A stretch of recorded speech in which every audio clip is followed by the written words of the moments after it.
যতদিন পর্যন্ত বাংলাদেশের মানুষের মুক্তি নিশ্চিত না হবে ততদিন পর্যন্ত আমরা থামবো না ইনশাআল্লাহ।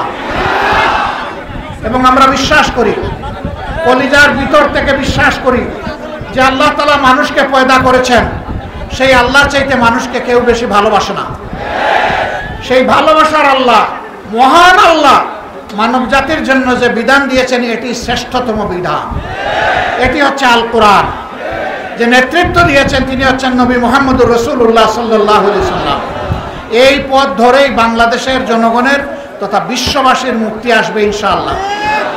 আমাদের ভাই সেই লড়াই সংগ্রামের একজন যোদ্ধা ছিলেন।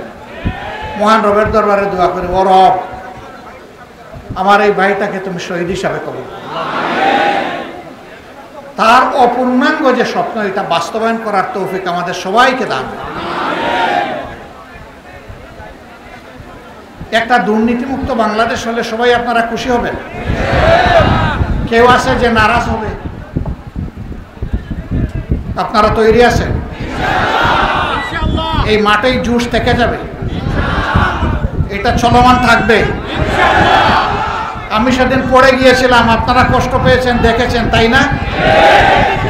আমাকে যদি আল্লাহ নিয়ে যেতে চাইতেন সেদিন আজকে কি দাঁড়াইতে পারতাম? আল্লাহ যে আমাকে শ্বাসগুলা বাড়াই দিলেন, আমার এখন কোনো দায়িত্ব নাই। আমার আল্লাহর কাছে আমার চাওয়া আমি যেন বিছনায় পড়ে মারা না যাই।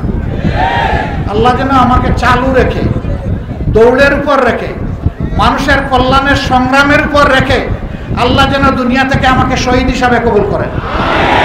যদি আল্লাহ তার গোলামের প্রতি এই মেহেরবানি করেন তাহলে এই গোলামের প্রতি এটি হবে আল্লাহ তাআলার সবচেয়ে বড় মেহেরবানি। আপনারা আমার জন্য দোয়া করবেন, আমার সঙ্গী সাথীদের জন্য দোয়া করবেন।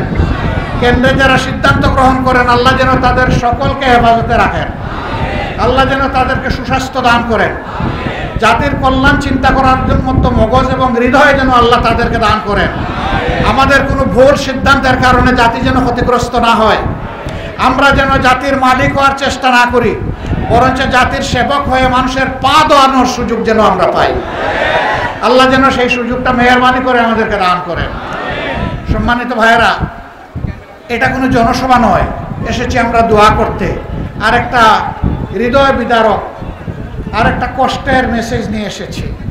আপনারা জানেন গতকাল ঢাকার উত্তরায় একটা সামরিক প্রশিক্ষণ বিমান বিধ্বস্ত হয় মাইলস্টোন স্কুল অ্যান্ড কলেজের উপরে।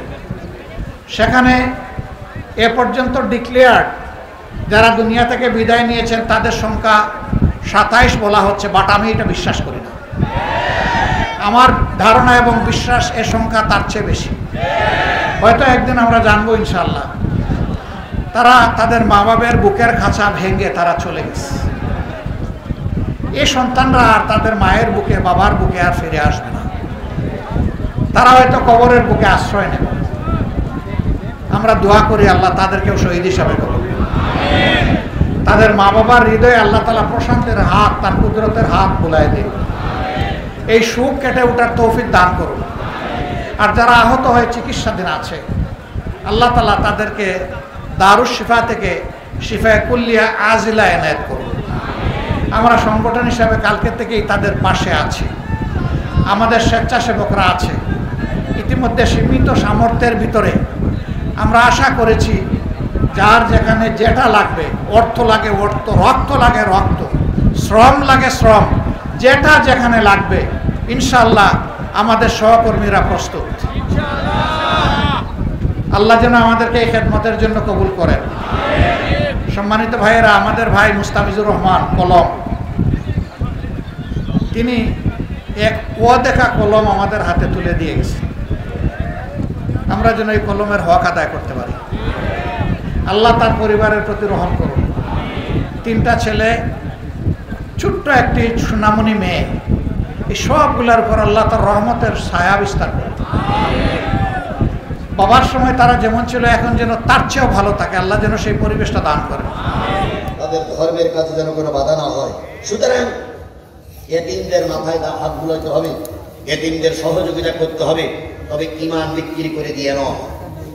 যদি কোনো যুবক, যদি কোনো আমার নেতাকর্মী শুধুমাত্র পুজো মণ্ডপ দেখার জন্য যায় তাহলে বুঝতে হবে ঈমান বিক্রি দিয়ে মুশরিকদের কাতারে অন্তর্ভুক্ত হলো। আর যদি তারা অসহায় এই মনে করে তাদের পাশে দাঁড়ায়, আল্লাহ রাব্বুল আলামিন অবশ্যই এর ভিতরে বরকত দেবে। কিছু কিছু লোক ফতোয়া দিচ্ছে তারা মুরগার বাছুরটা আপনার কি? এমনিতে ডক্টর ইউনূস ক্ষমতা আসার পর থেকে ভারত আমাদের বন্ধু হয়েছে না শত্রু হয়েছে? জোরে বলেন, বন্ধু হয়েছে না শত্রু হয়েছে? আর এই সঙ্গে বাংলাদেশের কিন্তু ওই ভারতের রক্তে জন্ম দেওয়া কিছু জাত আছে, এরা সব ভারতের রক্তে জন্ম, এরাও কিন্তু ওদের সঙ্গে সুর মিলেই এই মুহূর্তে যদি ওদের উপরে কোনো আক্রমণ হয়, আমরা প্রতি পুজোর সময় দেখেছি এ মণ্ডপের মাথা নেই, দেখি না? প্রতি পুজোর সময় দেখেছি এ মণ্ডপের মাথা নেই। এ মণ্ডপের পরে কোরআন শরীফ রেখেছে, তারপরে এ মণ্ডপের ক্ষতি করেছে, এরকম প্রতি পূজা পার্বণে দেখি না? আমি দোয়া করতেছি 2-3 দিন বোধহয় হয়ে গেছে, আর কদিন বাকি আছে? আল্লাহ এই একটা দিনই যেন কোন দেবতার মাথা যেন উড়িয়ে না যায়। আমরা দোয়া করি আল্লাহর একদিন বাকি আছে, একদিনে যেন কোন ভগবানের মাথা উড়িয়ে না যায়।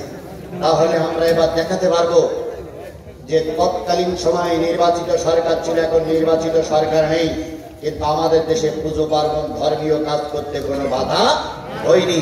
এটা আমরা জাতির সামনে দেখাতে পারবো। সুতরাং এতিম অসহায়ের মাল যারা খাবে তারা যাবে কোথায়? 2 নম্বর। 3 নম্বর, ওয়াকুন্না নাখুদু মাআল খায়দিন।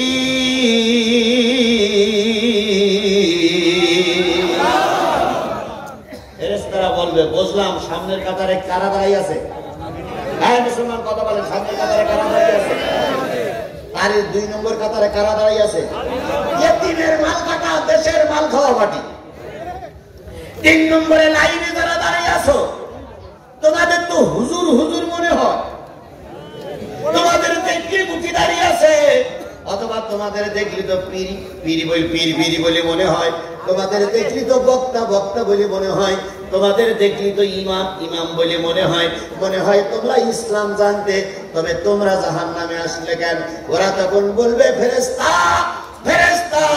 আমরা জাহান্নামে এসেছি, আমরা নামাজ পড়তাম, রোজা করতাম, হজ করতাম, বহুত মাহফিলে যেয়ে কোরআনের দাওয়াত দিতাম, কিন্তু দিন কায়েমের পক্ষে আমরা ছিলাম না। বাংলার জমিনে, পৃথিবীর জমিনে কোরআন দিয়ে চলুক এটা আমরা চাইতাম না। খোলে খোলে যারা ইসলাম বিরোধী তাদের সঙ্গে সঙ্গ রাখতাম, এই কারণে আল্লাহ পাক আমাদের জাহান্নামে দিচ্ছে।